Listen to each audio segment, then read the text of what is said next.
Monty Williams has to elevate his.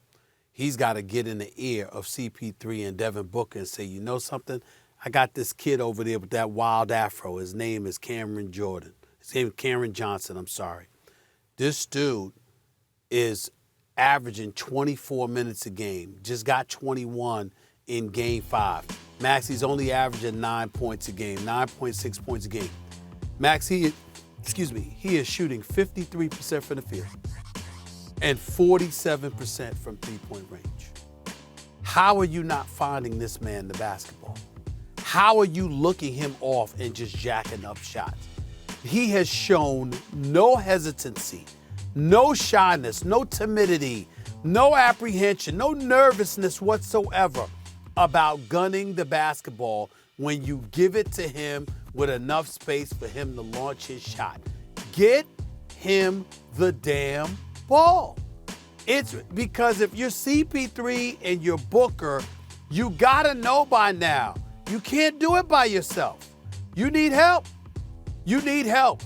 And that kid right there, they gotta get him the basketball. Max, I'm looking at him right now.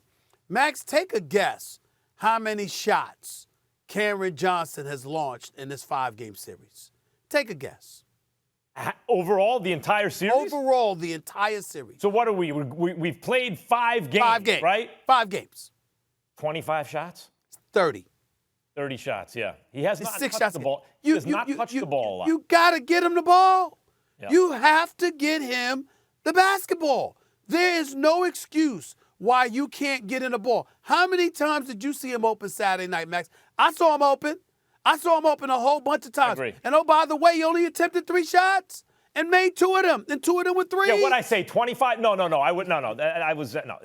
He should have taken at least 50 shots by now. He's at least 30. 50. Right. At least 50. At least 50. And he's taken 30. Right. And he's taken 30. That's 6 shots a game. That is unacceptable. That is unacceptable. The guy with the ball in his hands, and they're both kind of combo guards, even though Chris Paul's really a point guard and Devin Booker a 2-guard. But the guy, and I mentioned how Booker has no assists in the fourth quarter. Chris Paul's the guy making the decisions. He's the guy with the ball in his hands. You could talk Monty Williams, you could talk Devin Booker. To me, it comes down to CP3. Stephen A., one of Michael Jordan's most famous. He draws so much attention. It would be easier for him to get Cam Johnson. You're right. You talk about looking him up. Right. No doubt. But I'm thinking about Michael Jordan. One of his most famous plays was with the finals on the line. He passed it. Not to Scottie Pippen, not to some other superstar, to Paxson, because he could shoot and he was open. Find the open man. Find the open man. Especially if he can shoot. They got to get this kid the ball. Molly, Max, they have got to get Cam Johnson the basketball. No, you've been saying it all along. He will make shots.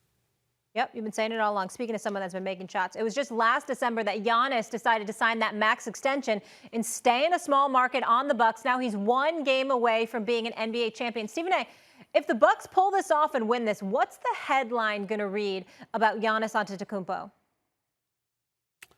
Giannis Antetokounmpo saved the NBA. That's what it's going to be for me.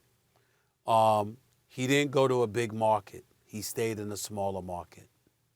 He didn't attract superstars to dramatically shift the balance of power in the process. He just worked with what he had.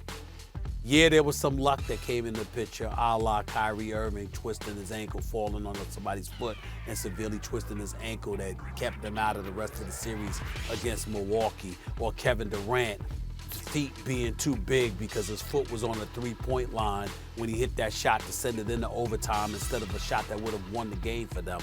All of that's true. But let me tell you something.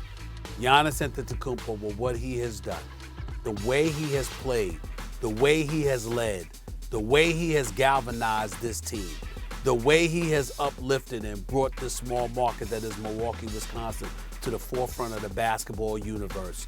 I can't say enough about him right there. And as a result, you know what? You see a lot of teams, a lot of players, star players in smaller markets, not necessarily in the bigger markets. You can be attractive enough to get dudes who can really play. They may not be superstars, but they can really, really play, to want to come and play with you, and you can win a championship.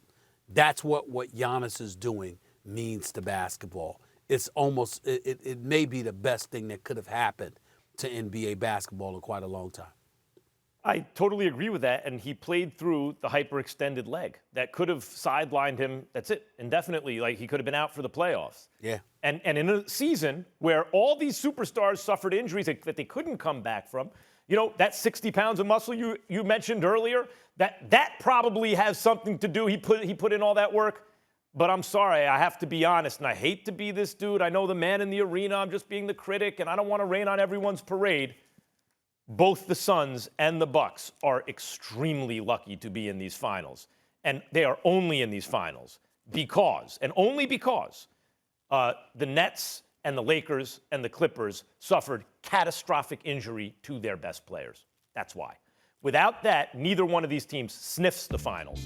In fact, neither one of these teams makes the conference finals. That said, if Giannis wins the whole thing, having played through the injury, having not had one bad game, basically shown up like Shaq every day, the headlines will be that he has reached all-time greatness. He's a future Hall of Famer, and he is a champion. My only retort to that, Max, would be your headline. When we're talking about the headline, what will the people be talking about? The headline's not going to be that he's lucky. That's right. The headline's going to be that he's Giannis. That he has arrived. He has arrived. He has arrived. Max, who you got tomorrow, Game 6?